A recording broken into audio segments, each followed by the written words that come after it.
Hey you guys, just coming to you with another video. I have to repot my Alocasia Elephant Ear today, so I thought I'd film it. I love watching these videos. Anyway, meet Poppy. I've named her Poppy. She's currently, as you can see, sprouting another leaf. So I've actually been wanting to repot her for quite a few weeks now. But because we're in the middle of winter, I sort of thought to myself, oh, don't do it, you know, we're in winter, wait till spring. But she's still growing, and obviously I was really shocked when the other day, like, she was sprouting a new leaf. She is really pot bound, so I'll try and show you the roots underneath. Oh, making a mess. But yeah, she's sort of coming out of her pot underneath, and yeah, she's huge. So I really just, oh, she's in the way. I really just wanted to give her some more room, so I'm going to put her in a larger pot today. She's currently in an 18 centimeter pot, so as you can see, it's really small in comparison to her. I kind of figured she needed repotting when I watered her, and usually it takes, you know, about a good week or so, a week and a half before I have to water her again. But, you know, she was drying up like every 3 or 4 days. So yeah, it got to a point where I could see roots like coming out on the bottom, but also at the top. So yeah, she really needs a repot and she needs more space. So I know that we're in winter at the moment, but she's indoors, so, you know, the temperatures are, you know, are pretty mild. And, you know, it hasn't, like, I'm in Australia, so, you know, our winters are pretty mild, and like indoors, the temperatures probably won't drop below 15 degrees. So as you can see, she's still growing. So obviously she's really liking her environment in here. Yeah, she's probably one of my favorite plants. She's the second plant that I ever purchased. But anyway, so I'm going to put her over here because she's taking up so much space. I'm just going to mix up her soil.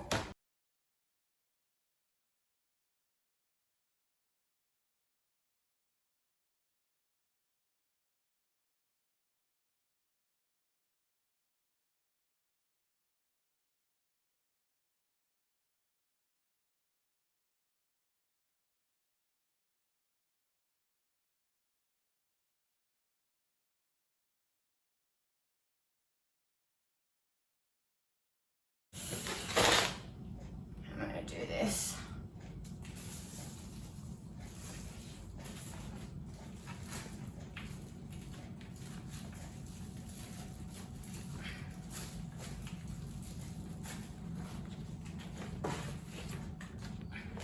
Alright, she's really stuck in there.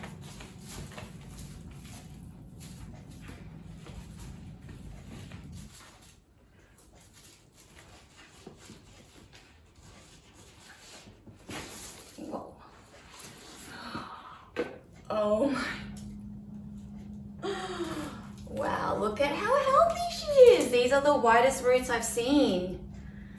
So hopefully you can see that. Yeah, she's really, really root bound. And look, you can see like her roots were growing even out to the top. So she's running out of soil. So yeah, I just knew that she needed repotting, even though we're in winter. And yeah, look, she's sprouting a new leaf, so yeah, she really needs some love. All right. Put her, I think that's good. So she's centered. Thinking if I should like loosen her roots a bit. I don't want to like upset her. Look, plants are really smart. Like, you don't need to pull their roots apart. They'll figure out that they've got a bit more room after they've been repotted. don't want to upset her. Wow, these roots are so healthy.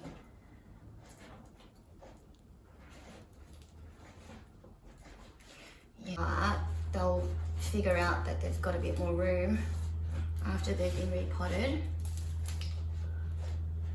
And I don't want to upset her. Wow, these roots are so healthy.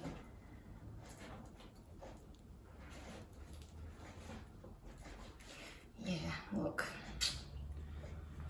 I don't want to upset her because she's growing a new leaf. So I think that's good. She'll figure it out.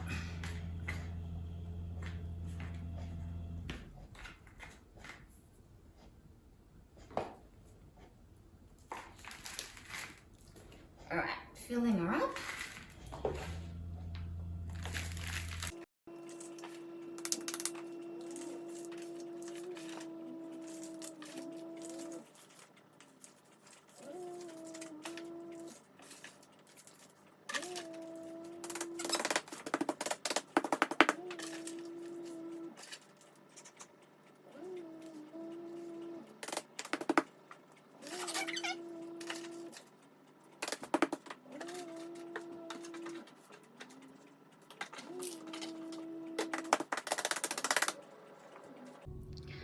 All right, you guys, she's been repotted. I'm just gonna bring you in closer. So she's desperate for a watering, so just gonna water her now that she's in a new pot. So always water, at the base, try not to get any water in between the foliage. They don't like that. And yeah, in terms of watering, they're not fussy with their water. I just use tap water, but I do leave my water sitting overnight. Just spin her around.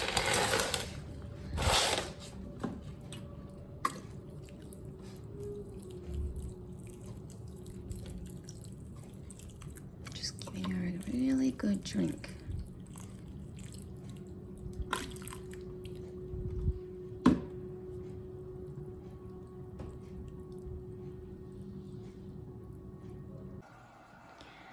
Okay, you guys, I wanted to give you an update after the repotting. I actually had to repot her again because she started spitting out a yellow leaf. So this leaf here started yellowing. And I realized, obviously, because it was cooler weather, that I put her in a way too bigger of a pot.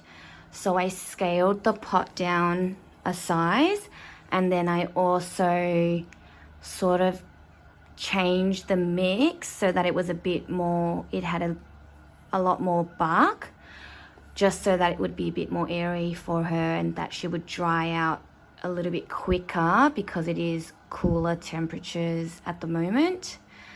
So yeah, I guess take note after you repot to just monitor the plant, really carefully. And obviously, if the soil's taking too long to dry out, then you've got to action quickly and ensure that your leaf doesn't continue to progressively go yellow. So I'm not going to cut this leaf off, obviously. I'm just going to leave it until it, if it continues to yellow and droop, then I'll cut it off. But I don't want it to attack any of the other leaves, and I don't want to lose any more.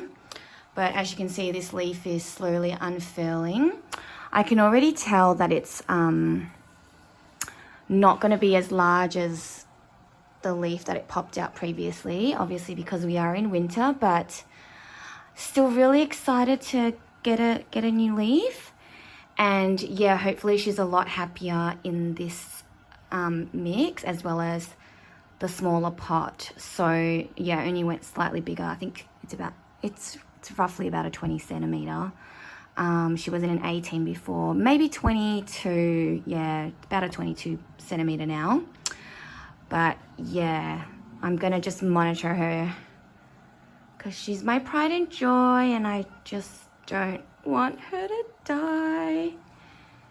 But yeah, just wanted to quickly update you guys after the repotting. So just be really careful when you're repotting into a larger container over winter. Hey guys, now that she's been repotted, I just wanted to share some care tips and what I've learned or how I've been successful in basically looking after Poppy, my Alocasia Elephant Ear. So just to clarify, this is an Alocasia Elephant Ear. There's also the Colocasia Elephant Ear. And the difference is with the Alocasia Elephant Ears, the leaves stick upright, whereas the Colocasia Elephant Ear sort of droops downwards. The Colocasia Elephant Ears they're more planted outdoors and their leaves grow a lot bigger, whereas the Alocasia Elephant Ear is more of an indoor plant. So yeah, and they don't like full direct sun like the Colocasias. They prefer like indirect bright light. They prefer to be in the shade. So so the first thing I'll talk about is light. This is where I keep her. She gets obviously quite a lot of light. I have windows up here, but I also have like ceiling to floor windows as well. I have a northeast facing window, so the light, you know, if it doesn't really reach her in this spot, but if it does, it's not harsh light, so she's totally fine with that. But yeah, in general, they like really bright, indirect light, if you can give that to her. So yeah, in terms of, I've seen videos on YouTube where when a new leaf sprouts, like one of the older leaves will start to droop, you know, and fall off, and you know, or you cut it off, you know, because it's drooping and it's dying. For me, because I give her so much bright light, I haven't actually lost any leaves with her.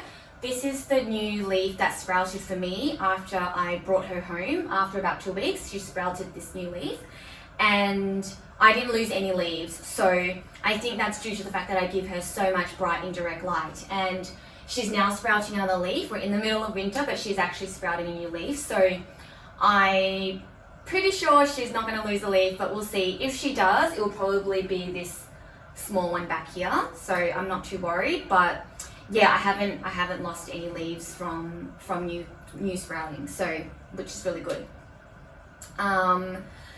In terms of watering, so she likes to be kept relatively moist. I do wait for the first 2 inches of soil to dry out before I water her again. And you know, tap water is fine. I fill up my watering can and I leave it overnight, you know, so that it's at room temperature, and if there's any chlorine or any other, you know, minerals that need to, you know, they sort of evaporate in 24 hours or whatnot, so I've heard. But that's what I do, you know, with all of my plants. I just leave it out. Okay, so the main reason why I felt like I needed to repot her was because she was drying out a lot quicker. So usually I water her about once a week, but lately for the last couple of weeks she's been drying out every 3 to 4 days. So that's kind of when, you know, like you've got to check, you know, the roots at the bottom, if it's growing out of the pot, or in my case it was growing out at the bottom as well as the top. So she really needed repotting, and I wasn't going to do it because we were in the middle of winter, but because she was sprouting a new leaf, I decided to repot her to give her some more room to grow. So something to watch out for. In terms of repotting and the container size, so I went from an 18-inch centimeter pot to a 25 centimeter pot.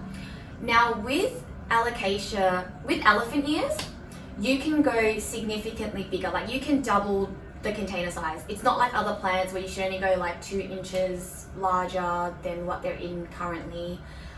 Totally not the case for elephant ears. They like to be in big, roomy pots because they grow so rapidly and they love the space, and plus they like to have their soil kept moist anyway. So I don't think there's like major concerns around root rot if you go like a lot larger. So yeah, I definitely could have gone larger, but like I said, I'm running out of space here, so I I just kept her in a 25 centimeter pot. Soil mix, I sort of already gone through, but they do like a well-drained soil.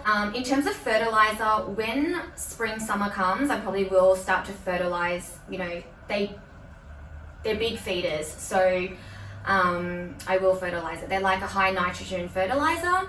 So I'll probably fertilize maybe once a fortnight, diluted of course, like super diluted, probably only half strength, or at least once a month. So they're heavy feeders.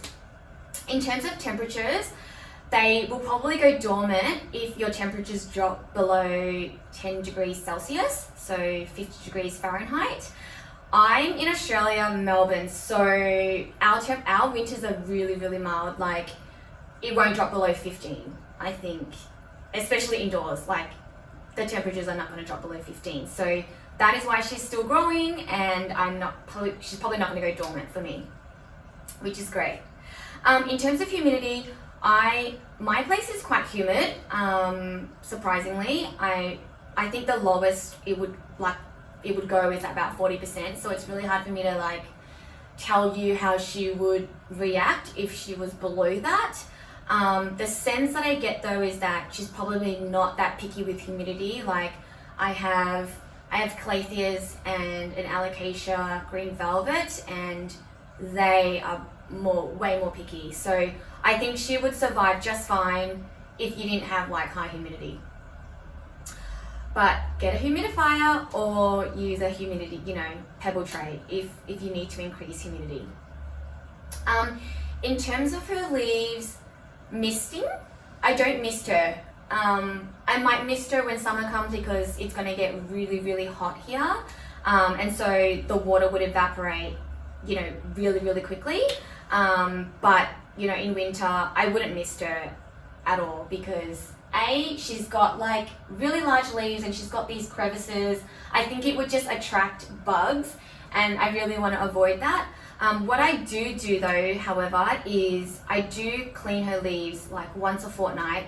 I think you should clean, because they're so large, they will get really dusty really quickly. So at least clean them once a month. And what I use is, I don't use neem oil, I use peppermint oil because it smells a lot better, and it's a really, I think like a lot of bugs are really deterred by peppermint smell. They're also deterred by lavender, but anyway, I use peppermint. So essentially I fill up the spray bottle with water, couple of drops of dish soap, and I put about 8 drops of peppermint oil. And then I spritz her, and then I use a microfiber cloth to wipe her down on both sides. So that's, I haven't had any bug issues, on any of my plants. So I think the peppermint oil is, is working, it's helping really well. In terms of common problems, I think it would be yellow if you experience yellow leaves. It's probably from overwatering. So if you overwater this plant, you will experience yellow leaves. My advice is don't cut the yellow leaf off until it's completely yellowed and literally it needs to drop off. That's the only time I would cut it off. The reason for that is, if you prematurely cut the yellow leaf, like obviously the yellowing leaf, the plant's obviously trying to talk to you, it's trying to tell you that something's not right, that you've overwatered it or something, So if you prematurely cut off that yellow leaf before it's fully yellowed out, then it's just going to attack the next leaf. So you don't want that, leave the yellow leaf on as long as possible. Try and resolve the issue, the overwatering issue, move it into a sunnier spot so that it can evaporate more water. Obviously hold back on watering too often. Use a moisture meter. Make sure that the top 2 inches of soil is dried out before you water it again. But yeah, that is my tip for yellow leaves. I don't cut them off because when I do, it just attacks the next leaf. So don't do that. But yeah, they are pretty much all of my general care tips for this plant. I really love her. When I first got her, I yeah, kind of a funny story. My friend told me to come and buy this plant because she saw it, and I didn't know much about plants. This was probably my second plant that I ever purchased, and I just was so drawn to her because of the big foliage. Anyway, went to this, you know, it was like an upmarket supermarket. That's where I bought her, and there was like the sign that came with her was indoor plant. Like didn't even tell me what plant it was, so I had to like do a lot of Googling and figured out that she was an Alocasia Elephant Ear. And I thought she was going to be extremely high maintenance because she's an Alocasia, which is why I put her in this spot so that I could keep an eye on her. But to be honest, she's probably the easiest plant like in my collection to look after, and she's absolutely thriving, really loving her home here, and yeah, she's got a new leaf growing, so I'm really excited. But yeah, that's everything. Thanks so much for watching, and if you have any questions, leave them down in the comments and I'll try and address them. Thanks, bye!